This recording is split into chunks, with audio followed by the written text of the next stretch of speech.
Today, we're diving deep into Love Me, Love Me 2026, the Valentine's Day romance that blends grief, desire, friendship, secrets, and a love triangle set against the breathtaking beauty of Italy. Streaming on Amazon Prime Video and directed by Roger Kumble, this adaptation of the viral Wattpad-turned-novel series follows June, a girl trying to outrun grief as she finds herself torn between two very different boys, the safe choice and the dangerous one. The film opens not with romance, but with loss. June has recently lost her brother in a sudden, devastating accident. The grief is heavy, suffocating. Her mother, unable to stay in the same city surrounded by memories, makes a bold decision. They move to Milan, Italy. And just like that, June's entire world changes. New country, new language, new school. But the pain? That follows her. The camera lingers on Milan's golden streets, elegant buildings, and prestigious academic halls. The beauty of the setting contrasts sharply with June's emotional isolation. She isn't just starting over, she's surviving. June enrolls in a prestigious international school housed in a historic villa. The environment is glamorous, but socially intimidating. This is where she meets Blaze, outgoing, sarcastic, loyal; Amelia, warm, observant, protective. They quickly adopt June into their circle, sensing her vulnerability. But almost immediately, June hears a warning whispered through the hallways: "Stay away from James." And when a school warns you about someone, you know that person is going to matter. Before James truly enters the picture, June meets Will. Will is intelligent, polite, attentive, the golden boy. He helps her adjust. He listens. He respects her boundaries. There's no chaos around him, no danger, no unpredictability. For a grieving girl who feels like everything in her life has already fallen apart, Will represents stability. He is comfort. Their relationship builds softly. Study sessions, gentle teasing, long conversations, subtle touches that linger just a little too long. June feels seen by him, and for a while, that's enough. But something inside her remains restless. Then comes James. James isn't introduced gently, he crashes into the narrative. He's magnetic, brooding, guarded, slightly reckless. He fights in underground MMA matches. He keeps secrets. He doesn't smile easily. And unlike Will, James doesn't treat June like she's fragile. He challenges her. Their first real interactions are tense, layered with sharp dialogue and heavy eye contact. The chemistry is immediate, though neither wants to admit it. Where Will offers safety, James offers intensity. And intensity is addictive. Now the story truly begins. June is caught between two versions of love. With Will, stability, warmth, predictability, emotional safety. With James, passion, risk, mystery, emotional awakening. But here's where the film gets deeper. This isn't just about choosing a boy. It's about June choosing whether she wants to protect her broken heart or risk it breaking all over again. Throughout the film, June struggles with guilt over her brother's death. She feels like moving on, laughing, falling in love is somehow a betrayal. Will makes her feel calm. James makes her feel alive. And feeling alive again terrifies her.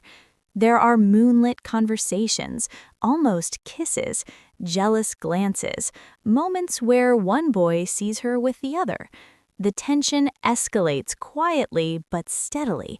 Midway through the film, June discovers James's involvement in underground fighting. This isn't just a hobby, it's how he releases his anger, his pain. We learn James also carries emotional wounds, family issues, pressure, isolation. For the first time, June sees that he isn't just the bad boy. He's hurting too, and grief recognizes grief. Their bond deepens through vulnerability. Eventually, secrets start surfacing. Will begins to sense the emotional shift between June and James. Jealousy brews. There's confrontation, not explosive, but heartbreaking.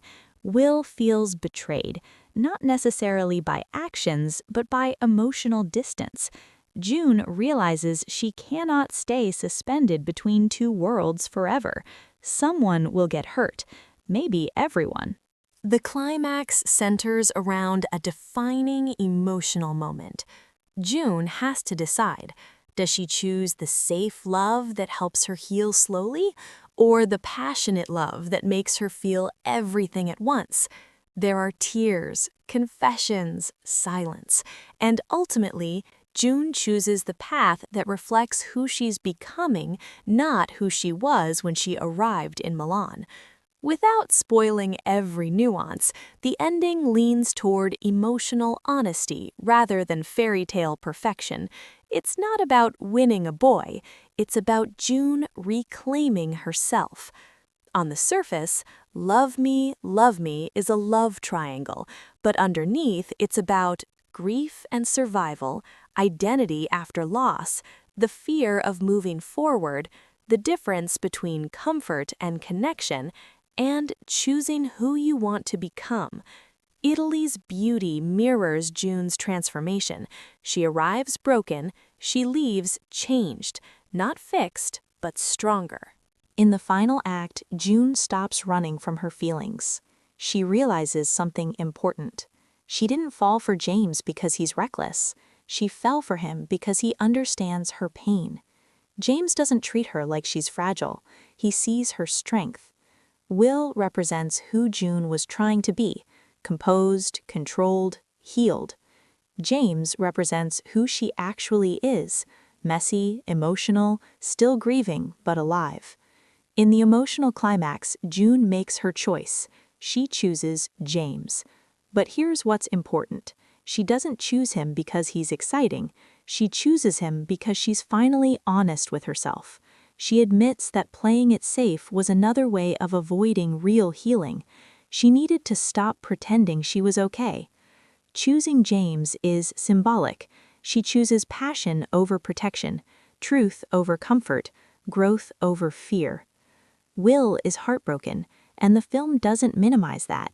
He isn't villainized. He's not toxic. He's simply not the one she's meant to grow with. And that's what makes the ending bittersweet. Sometimes the right person on paper isn't the right person for your heart. The final scenes are emotionally open-ended. June feels lighter, not because everything is perfect, but because she stopped lying to herself. Her grief isn't gone, but she's no longer hiding from life. James and June aren't magically fixed. They're complicated, but they're real. And the story clearly leaves room for a sequel. Unexplored book moments, deeper secrets, future conflicts. This is not a happily ever after. It's a beginning. The ending isn't just about Team Will versus Team James. It's about identity. At the start of the film, June is lost. By the end, she's choosing who she wants to become. Will symbolizes safety during grief. James symbolizes emotional awakening. By choosing James, June chooses to feel fully again, even if it means risking heartbreak. And that's the real message. Healing doesn't come from hiding in safety. It comes from stepping back into life.